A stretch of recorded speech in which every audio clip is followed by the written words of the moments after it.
grabar otra vez. Ya estamos grabando otra vez. Bienvenidos a la segunda parte. Ok. Vamos a compartir pantalla otra vez.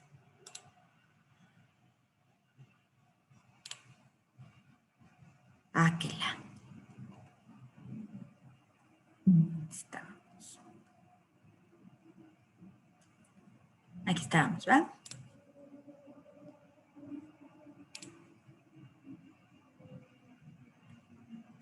Sí, ¿verdad? Estábamos aquí. Sí, profesora. Ok. Pues entonces sigamos. Ok, entonces que estábamos en la parte del consenso de Washington, ¿no? Importante, les decía, liberalizar el comercio exterior, el sistema financiero y abrir a la inversión extranjera, orientar la economía a mercados externos, privatizar empresas públicas, desregular actividades económicas, tener una estricta disciplina fiscal, bajar el gasto público sobre todo, reducción de impuestos directos, aumento de los impuestos indirectos y crear un marco legislativo institucional para garantizar los derechos de propiedad. Muy importante. Y bueno, eso en cuanto al consenso.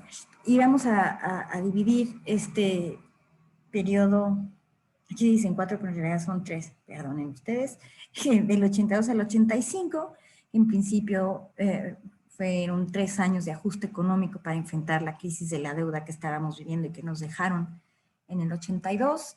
Luego del 86 al 94 a empezar los cambios estructurales y la primera generación, y hacer la primera generación de reformas, y del 95 al 2000 la profundización del cambio estructural. Bueno, en el primer periodo de ajuste económico para enfrentar la crisis de la deuda se buscaba principalmente pagar los adeudos, los servicios de la deuda básicamente, y además, pues contener la inflación, corregir el déficit fiscal, reducir la deuda interna, reducir la participación del Estado en la economía y abrir a la competencia exterior. ¿Para qué? Para mejorar la competitividad y los precios. ¿Se acuerdan ustedes que en los periodos anteriores teníamos un gobierno muy protector de la industria nacional, tanto que no los dejaba quebrar y compraba las empresas? En parte por eso teníamos tantas empresas del Estado, y pues eso no era muy bueno, que digamos, para fomentar la competencia. Y bueno, se crea un programa inmediato de ordenación económica, el PIRE, en 1982, que no funcionó.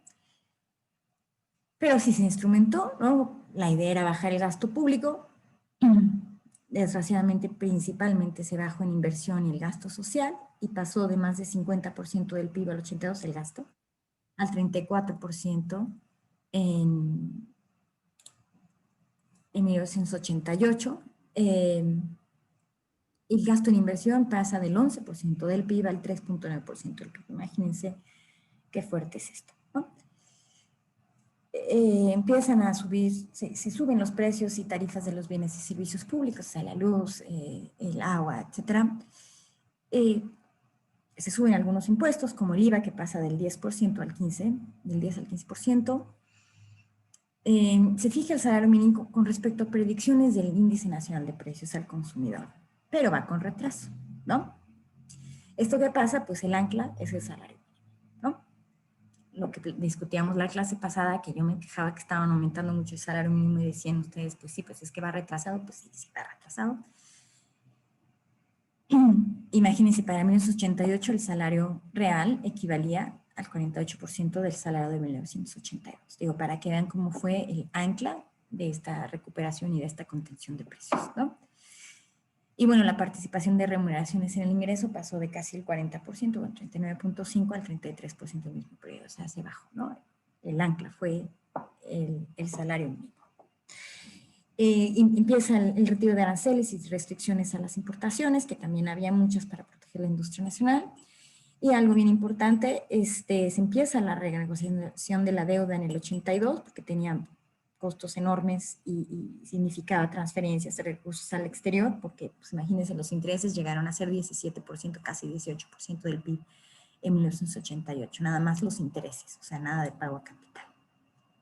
Bueno, pero la renegociación empieza en el 82, se consolida en el 89, pero ahorita lo vamos a ver. Bueno, y después en el 86 se hace un programa de aliento y crecimiento que se llama PAC en 1986, ¿no? Y como pueden ver,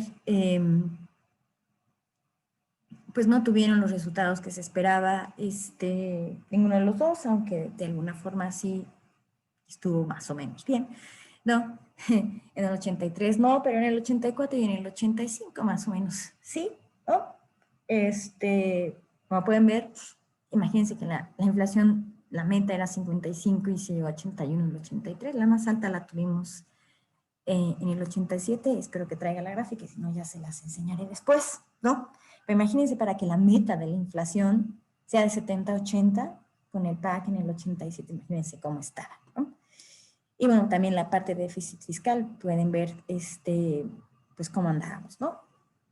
Tenemos un déficit fiscal, es el anual, ¿no? De 8.6% del PIB para el 83 y de casi el doble para 1987. O sea, no funcionaba muy bien que hagamos estos pactos, ¿no? Como lo vimos, hubo una crisis financiera internacional en 1987 y obviamente arrastra la Bolsa Mexicana de Valores y pues produce, junto con la devaluación y otras cosas lindas que pasaron, pues una fuga de capitales muy fuerte, ¿no? Y entonces se busca... Ay, ¿qué es esto? ¿Qué están viendo? ¿La presentación? Sí, Sí, profesora. profesora. Bueno, es que me apareció otra cosa, perdón. Me están hackeando mi máquina. No, no. Pues se busca, se hacen más pactos, ¿no? El Pacto de Solidaridad Económica, el Pacto para la Estabilidad y el Crecimiento Económico, que va del 89 al 92. Y el Pacto de Solidaridad Económica sí tuvo éxito, y después siguió el Pacto de Estabilidad y Crecimiento Económico.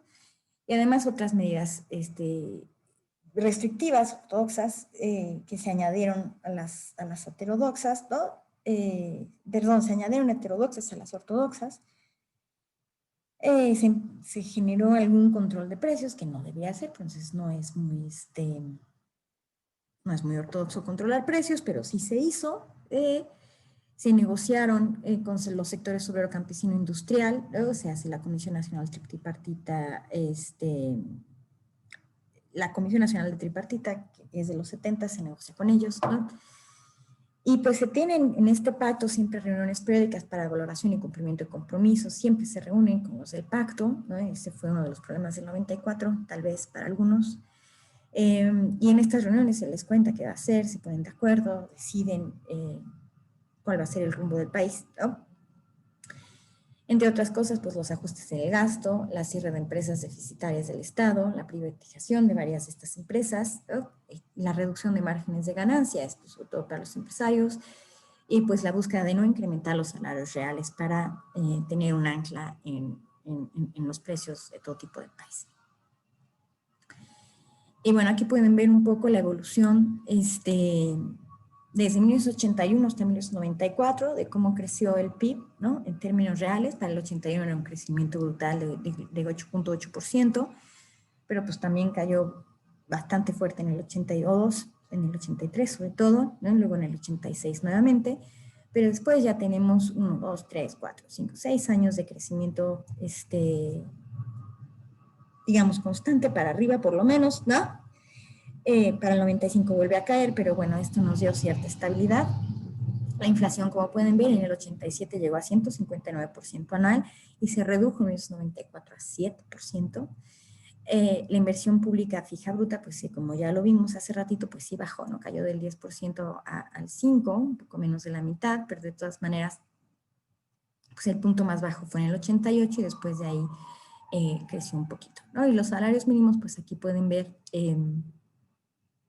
esos son en pesos reales, pueden ver cómo cayó, ¿no? Del 81, que eran 113 pesos, pesos de 1982, pues podemos ver que en 1994 ya estaba en 44 pesos el salario, en términos reales, en precios constantes. Y bueno, lo mismo pasó con los salarios contractuales, ¿no? Del gobierno federal. Pero bueno, como les decía, para el 95 el PIB cae 6.2, ¿no? Pero en 96, 97 no está, pero en 98, 2000 vuelve a crecer. La inflación en el 95 llega a 52%, pero se vuelve a contener para el 2000. No, la inversión fija, pues sí se mantiene en niveles bastante bajos, digámoslo así, para el 2000 de 3.4% del PIB, y los salarios continúan bajando terriblemente, ¿no? Y bueno, adicional a esta parte importantísima de los pactos que se hacen con los diversos sectores que participan de la economía nacional, pues tenemos la entrada al GATT en 1986 y la entrada en vigor del Tratado de Libre Comercio en 1994. Esto significa una apertura comercial fuerte del país. Se hace una renegociación, se logra la renegociación que empezó en el 82, como les decía, se logra en 1989 con Carlos Salinas de Gortari, y él logra que nos quiten 35% del principal de la deuda. No solo nos bajan los intereses, sino que nos condonan parte del principal, una buena parte. Fue, como les digo, el 89 y después el 90 sí era de paraíso. Todo el mundo está muy contento, y después ya no. Y pues la parte de las privatizaciones, una parte muy, muy importante, la banca, y esto ayudaría al pago de la deuda interna, ¿no?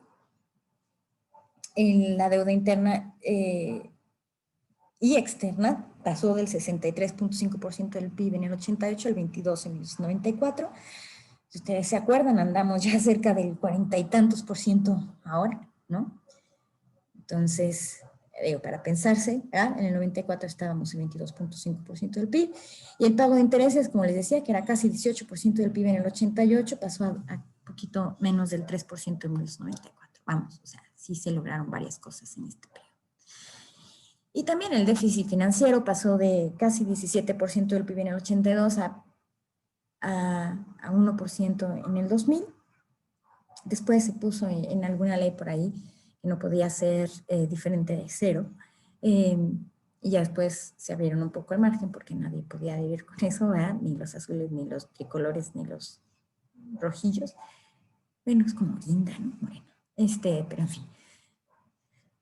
Llegamos a 1% del PIB de déficit financiero, que es el anual, les digo que luego se va acumulando. Y claro, todo esto tuvo un costo en términos de crecimiento, ya lo vimos, y sobre todo de justicia social, ¿no? La tasa media de crecimiento del PIB, pues, si bien fue negativa del 83 al 88 y pasó a ser positiva del 89 al 2000, pues no llegó al 2%, ¿no? Y el coeficiente de Gini empeoró, ¿no? Vemos que en el 1984 estábamos en 0.501 y llegamos en el 2000 a 0.564, ¿no? Ojo que antes de la crisis del 94 había bajado, del 89 al 94 había bajado de 0.549 a 0.528, pero después de la crisis del 95 se empeoró, ¿no? Y llegamos a 0.564. Y bueno, como les decía, la participación de los salarios en ingreso fue el 33% en el 2000, cuando había sido de casi 40%, y el 10% más pobre contaba nada más con 1% del ingreso, mientras que el 10% más rico tenía un poquito más del 40%, 43% de todo el ingreso, ¿no? Y bueno, como les decía, el año 1994 fue muy, muy difícil para el país en general, en muchos, muchos aspectos. Primero entró en vigor el Tratado de Libre Comercio el 1 de enero, y el mismo 1 de enero estalla el movimiento zapatista nacional en Chiapas, el mismo día. Luego asesinan a Luis Donaldo Colosio el 23 de marzo. Luego empieza el alza de tasas de interés en Estados Unidos. Y nosotros sobre todo desde el asesinato de Colosio, empieza la fuga de capitales del país. Ahí está diciendo que en abril fueron 10.000 millones de dólares. Es exactamente el mismo que había entrado en enero, pues con la esperanza del Tratado de Libre Comercio. Y en noviembre se fugan 3.000 millones de dólares. Obviamente empezamos a tener un problema de balanza de pagos. El déficit de la cuenta corriente llega a más de 7% del PIB, y el peso pues estaba sobrevaluado según algunos analistas desde 1992. Ya ven que hay una discusión ahí que discutían el gobierno que iba a entrar de Ernesto Zedillo con el gobierno que iba a salir, que devaluara en la opción de devaluar, y bueno, en fin, hay muchos chismes ahí. Cuando el Ejército Zapatista de Liberación Nacional anuncia la toma de varias plazas en varias partes de Chiapas, hay una nueva fuga de capitales. Esto fue el 19 de diciembre, que fueron 700.000 millones de dólares. Se hace una reunión del pacto, como les decía, se reunían siempre para discutir qué iba a pasar. Y se acuerda en esa reunión del pacto ampliar la banda de flotación. El tipo de cambio no era libre, estaba semifijo en una banda de flotación. pero aumentar o ampliar la banda de flotación 15%, pues significa de alguna forma que se va a devaluar 15%. Y algunos dicen que esto fue información privilegiada y que desgració al país porque hubo una nueva fuga de capitales entre el 20 y 21 de diciembre, cerca de 4.500 millones de dólares, ¿no? Que era la mitad de las reservas que tenía Banxico, salen en ese momento del país y nos dicen que fue porque les chismearon vía el pacto, pero otros dicen que no había alternativa porque era hacer eso o perder la confianza y no recuperarse jamás. Habrá que pensarlo. Después de todo esto, los extranjeros quisieron cobrar los tesobonos, también teníamos demasiado en tesobonos y pues no había dinero para pagarlo. Pues esto hace que entremos en una crisis profunda y logramos un rescate financiero de Estados Unidos por cerca de 50.000 millones de dólares, que fue el fast track. Y por cierto, no nos gastamos y se los pagamos casi luego, pero ustedes saben que casi todo en economía son expectativas y como teníamos eso para respaldarnos, toda la gente recuperó de alguna forma la confianza, incluida la gente del pacto, y nos pudimos recuperar relativamente rápido.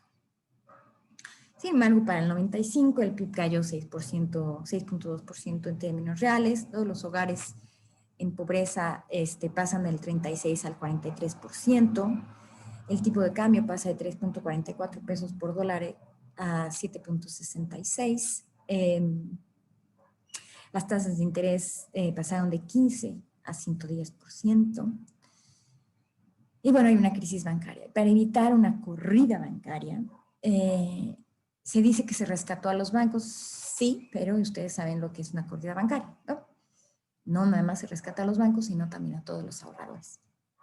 Y para evitar corridas bancarias, se crea el Fondo Bancario de Protección al Ahorro, el FOBAPROA, y con eso se evita, pues se evitan las corridas bancarias y una crisis todavía peor. Bueno, ese fue el argumento. Los bancos entregaron documentos de cartera vencida y reciben pagarés a 10 años contabilizados como activos. ¿Sí? ¿Me entienden? O sea, los respaldó el gobierno, por decirlo así. Y bueno, solo hasta 5 años después se pudo recuperar, o sea, hasta 1999 se pudo recuperar el PIB per cápita que teníamos en 1994. Fue fuerte y profunda la crisis. Bueno, en parte del sector financiero, en 1988 inicia la liberalización financiera. Ya había iniciado la privatización de la banca, básicamente desde que entró Miguel de la Madrid al poder, empiezan a iniciar, intentar revertir lo que hizo Portillo, pero bueno, en verdad en el 88 inicia la liberalización financiera. La idea es acrecentar el ahorro y la modernización, ¿no? Ampliar y diversificar el mercado. Les digo, las reformas de la privatización bancaria entraron en vigor en los 90, pero concluyen en los 92. La autonomía del Banco Central se genera en 1993. Antes no tenía autonomía el Banco Central. ¿Okay? Apenas la ley del 93 le da autonomía al banco. No hay cambios en la banca de desarrollo, se reduce su participación, se vuelven básicamente banca de segundo piso. Se cambian los topes, subsidios a las tasas de interés, desaparece el encaje legal en 1991, se dan créditos dirigidos, la regulación se vuelve prudencial y de supervisión, y se abre al capital extranjero en 1990, y para el año 2000 el 72% de los activos bancarios pues, eran del extranjero, y nada más vean cuántas bancas mexicanas hay, ya casi no hay. Por eso antes era la Asociación de Banqueros de Bancos de México, creo era la ABM, y le cambiaron el nombre, ahora son de Banqueros de México, o algo así, le cambiaron el nombre porque ya no son bancos mexicanos. Pero dicen que los resultados no fueron enteramente favorables, vean lo que les estoy diciendo ahí, lo que dice Carlos Tello en las páginas que están ahí. ¿Por qué? Porque se genera ineficiencia el sector financiero, se liberalizó muy rápido y se vuelve ineficiente. Y se determina esta como una de las causas del estancamiento, pero bueno, esta discusión, ¿no? La cosa es que sí se hizo demasiado rápido y pues con sus defectos, por supuesto, ¿no? Y bueno, los cambios estructurales de que hablábamos hace ratito, ¿no? Primero, pues los límites a la intervención del Estado en la economía, ¿no? lo que habla básicamente Consenso Washington, y la responsabilidad de la expansión económica pasó al capital privado, ¿no? A la inversión de los particulares en mercado abierto, y esto pues está abierto a la competencia exterior. Hay una reducción muy fuerte del gasto, pero no crecen mucho los ingresos. Sin embargo, se crea el SAT y esto significó pues, una mejora muy importante de la eficiencia en la recaudación fiscal. Y pues seguimos dependiendo de alguna... Discúlpenme, se me fue el internet. ¿Hasta dónde me quedé? ¿Hola? ¿Hola? Hola, profesora. Hola. ¿Hasta dónde me quedé más o menos? Perdón, se me fue el internet. Y la luz. No. ¿No se acuerdan más o menos de dónde me quedé? A ver. Pues ya se estaban durmiendo. Ya estamos en la parte de cambios estructurales. Sí. Justo eso, sí. Mi conexión a internet es inestable. Y lo siento, ahora sí que no puedo hacer mucho más. Bueno, no sé dónde me quedé, pero hay que bajar el gasto, se crea el SAT, se logra eficientar muchísimo la recaudación, seguimos dependiendo de Pemex, y pues obviamente se privatizan las empresas públicas, particularmente Telmex, Aeroméxico e Imevisión, que es Azteca, ¿no? Para 1982 teníamos 1.155 empresas públicas y para el 88 ya nada más teníamos 412, imagínense. Y bueno, el rol del Estado se vuelve como supervisor, y para ello pueden ver la Ley Federal de Competencia Económica que se crea en 1992. Y obviamente la parte de la apertura comercial es muy importante, ¿no? Del 85 al 87 México pasó de ser una de las economías más cerradas a una de las más abiertas del mundo. En el 83 empezamos con la reducción de aranceles, en el 86, como ya les dije, ingresamos al GATT y a la LADI, en el 88 entramos a la Cuenca del Pacífico, en el 89 a la APEC, ¿no? Cooperación Económica Pacífico Asiático, ahora ya tiene otro nombre, ya no sé cómo se llama. En el 94 la CDE y el Tratado de Libre Comercio, o ITEMEC. Y para el 2000 firmamos otros con América Latina y sobre todo con la Unión Europea. Muchos dicen que gran parte de la transición del 2000 era porque si no, no se firmaba el Tratado de Libre Comercio con la Unión Europea, era uno de los requisitos, pero bueno, chisme. Y bueno, resultado de eso, las exportaciones se multiplican por 7 y pasan de ser del 8% del PIB al 40% del PIB, de 1982 al año 2000. Y como pueden ver, la dependencia del petróleo ya no era tan grande, aunque seguimos un poco de ello, ¿no? Pero en el 82, 50% de las exportaciones, como bien lo dijeron las compañeras el martes, o sea, el petróleo era todo, era 50% de las exportaciones eran de petróleo, 20% manufactura y 10% maquila, y esto cambió considerablemente. El petróleo pasó a ser solo 10% del total de las exportaciones, las manufacturas el 40% y la maquila el 45%. Como pueden ver, sí hubo un cambio fuerte en estos 18 años. Y bueno, las importaciones crecen, se multiplican por 10, pasaron del 8% del PIB al 40% del PIB. Sin embargo, nunca hubo una política industrial como tal. De hecho, en el sexenio de Salinas de Gortari decía el secretario de Economía que la mejor no era la Secretaría de Economía, era la Secretaría de Fomento Industrial o algo así se llama, ya no me acuerdo. Secofi. Era Secretaría de Comercio y Fomento Industrial, así se llamaba la secretaría, y el secretario decía que la mejor política industrial era la no política industrial, ¿no? Así tienen sus frases ellos. No había política industrial, no teníamos dirección en ese sentido, por decirlo de alguna forma. Y pues eso se pensó que las exportaciones empujarían al resto de la economía. El apoyo al campo fue muy reducido, ¿no? Y pues había una gran dependencia del campo a la ciudad, la pobreza era del 55%, etcétera. O sea, no se apoyó al campo porque se pensó que la mano invisible, ya saben, ¿no? La inversión extranjera, que aparte de desplazar alguna parte de la inversión nacional, fue insuficiente, y se dirigió gran parte al sector servicios, ya en los bancos. La ventaja comparativa no era dinámica, y pues aprendimos algo, tuvimos mejor conocimiento de esta parte de inversión, no creo que se haya aprovechado, tampoco lo cree Carlos Tello, ¿no? Y bueno, en términos de política y la parte social, hubo apertura política porque no les quedaba de otra, sobre todo después del 88. De alguna forma tuvimos democracia para el año 2000, o así se dijo. Los poderes, en principios, pues ya eran autónomos, ¿no? Ahora tenemos muchas instituciones autónomas que no existían en ese entonces, ni siquiera el IFE, ¿no? Y se fortalece el federalismo, particularmente con la creación del ramo 33, porque ya ven, si hay dinero, pues hay intención, si no, no. Ramo 33 y ramo 28, que son los recursos que vía presupuesto se van a los estados, por ley de coordinación fiscal.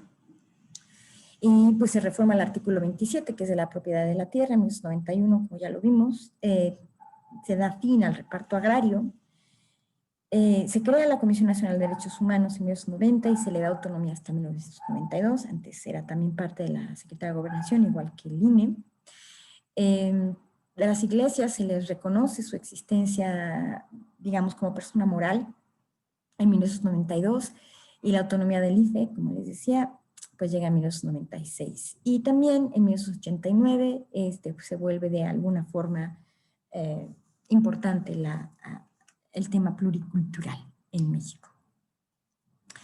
Y bueno, en términos del combate a la pobreza, se desmantela Coplamar, que había creado Luis Echeverría en 1976, pero digamos que no se desmantela, se le cambia de nombre y se crea el Programa Nacional de Solidaridad, muy importante, el PRONASOL, que fue súper importante, sobre todo en el sexenio de Carlos Salinas de Gortari. Ustedes verán en las autopistas todavía hay, sobre todo en el libramiento antes de Querétaro para ir a San Luis Potosí, me acuerdo mucho de esa, hay más, pero de ese libramiento tiene un simbolito que era Programa Nacional de Solidaridad, y lo van a ver, ese fue Salinas de Gortari, PRONASOL.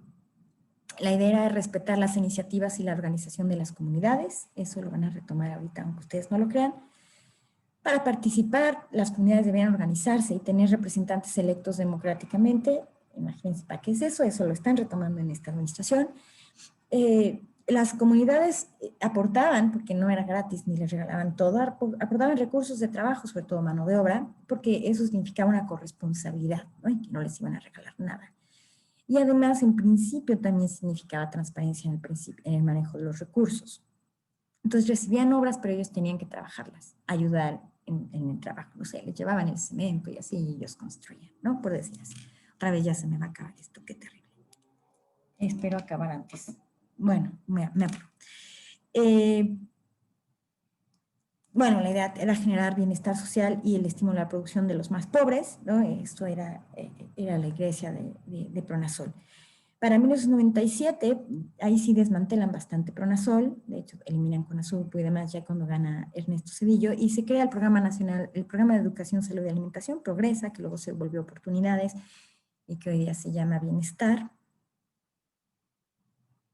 Sí, Bienestar, ¿cómo se llamaba con Peña? No me acuerdo, pero bueno. Prospera. Prospera, ese. Pero es lo mismo, nada más le hicieron unos pequeños cambios, pero cambia un poco la idea. Se vuelve mucho más discriminatorio, o sea, no discriminatorio en términos peyorativos, sino discriminatorio en términos estadísticos, ¿sí? Nada más le dan a quien le deben dar, no le dan a todos. Y bueno, los resultados pues, de todas estas políticas son cuestionables porque hay muchísimos enfoques para verlo. Y bueno, lo importante, llega la crisis del 94, pues todo se va por ahí. Y bueno, pues aquí termino, que bueno, pues ya se va a terminar la sesión. Y bueno, este es cómo evolucionó el PIB anual en miles de pesos de 2013. Pueden ver aquí la cadena del 93, la del 87, 88, 86 por acá. Esta es la fuerte de la 95, pero después se recupera. Como les dije, aquí hubo varios años de recuperación y aquí también, ¿no? Para el 2000 no hubo caída. En 2001, 2002 por allí sí. Bueno, y cómo creció el PIB per cápita, obviamente aquí cayó muy fuerte en el 95, pero después se recuperó por acá, ¿no? Y bueno, el tipo de cambio ojo aquí, ojo para quienes hagan nuevos pesos la próxima clase. Empezamos con 57.18 y aquí no le estoy quitando los 3 ceros, ¿ok? Por eso vemos aquí en el 94, por acá se quitan los 3 ceros. Entonces esto se vuelve 3.4, ¿sí? O 3.37, ¿sí? Y esto es 9.45. ¿Ok? Pero bueno, así creció el tipo de cambio. La más fuerte fue en el 94, obviamente, ¿no? Como les decía, pasó, casi se duplicó el tipo de cambio, más que se duplicó el tipo de cambio, el precio del dólar. Y bueno, eso es en muy resumidas cuentas el periodo 82-2000. Es un cambio muy, muy fuerte, como pudieron haber visto. Y bueno, en la próxima clase se supone que van a exponer los compañeros 82-2000 para que nos amplíen la temática. Entiendo que son equipo último y los olvidados. Ah, y también se me olvidó. Y nuevos pesos. Nuevos pesos también. ¿Sí? ¿Ok? Ok, profesora, sí. Bueno, pues ya lo dejamos acá porque ya nos van a cortar. No sé si tienen alguna duda, pregunta, etcétera. No, Sí, no, por el momento no. yo tengo una Profesora, pregunta sobre los grupos. Ajá. La clase pasada, al final, un compañero de los olvidados dijo que le habían fallado 2 de sus compañeros, que no entregaban nada. Y yo Ujú. quería saber si me podían anexar, porque yo no tengo equipo. Yo estoy dispuesto a trabajar con ellos. Pero ya se pasaron teléfonos y todo, ¿no? Ah, sí, pero creo que había una situación de Sí, profesora. compañero. Respecto a eso, yo lo consulté con mi equipo y pues dijeron que no querían arriesgarse a que les pasara lo mismo que con compañeros pasados. Entonces dijeron que mejor así lo dejáramos y no querían anexar al compañero. Pero entonces, pues no sé qué proceda o qué podemos hacer en esta situación. Y yo lo voy a decidir. No, pues que el compañero haga un trabajo, lo entregue él solito, si no lo dejan unirse. Ah, bueno, está bien. Sí, no, no habría problema. ¿Ok? También porque tampoco quiero afectar a su equipo. Ay, Pero si me ofreces opciones, estaría bien. sí, claro que sí. Nada más que Vale, apúrese. claro que sí. Ok. Bueno. Ok. ¿No? ¿Alguna otra cosita? Profesora, yo soy Mande. parte del equipo último y Ujú. nosotros tuvimos una cuestión ahí similar. Solo, bueno, del trabajo final solo 3 personas trabajamos en él. Mm. Entonces, originalmente somos 5, se supone, pero los otros 2 compañeros como que no estuvieron muy Ustedes acúsenlo, yo lo apunto. participativos. Bueno, es que de hecho apenas voy a platicar bien con ellos porque quizás tengan alguna situación personal un poco complicada, entonces quiero ver qué va a pasar. Ok. Pero dado caso de que no se puedan unir esos compañeros, podría Armando, ¿era? Integrarse a nosotros. Bueno, yo creo que sin ningún problema. La cuestión es solo que se pusiera a leer bien el trabajo que ya hicimos y que nos apoyara para exponer la próxima clase, si es ¿Ya ven? posible. Qué buena onda. Muchas gracias. ¿Sí Sí, es que escuchó? pues, Sí, como sí se nos complicaría, creo, exponer a las 3 personas que estuvimos trabajando. Por lo mismo que pues estamos un poco más, bueno, ocupados también con otras materias, entonces sería bastante apoyo, creo, que nos apoye para exponer. Ya ve. Qué bonito. vale. Muchas gracias. Yo Pónganse le bien de Sí, paso, acuerdo. sí, sí estaría de acuerdo. ¿Me podrías Ujú. pasar tu número por chat para sí, tenerlo y para ponernos de acuerdo? ajá, te lo envío. Vale, Buenísimo. ¿cuál es tu nombre? Bueno, bueno, sí, estoy dispuesto a trabajar con ellos. Buenísimo. Muy bien. Ok. Vale. También nuevos pesos le toca, ¿eh? Ahorita les mando la presentación y voy a agregar a nuevos pesos aquí y les mando las Sí, grabaciones y las- ¿qué más?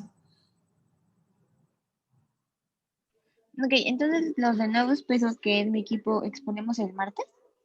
El martes sí. La idea es que dure 20 minutos la exposición, no una hora. Ve- 20 minutos o Sí. podría ser menos. Bueno, no dos. Sí, Sí, claro que sí. pero algo así como 15, 20 minutos. Ándele, ándele, algo así.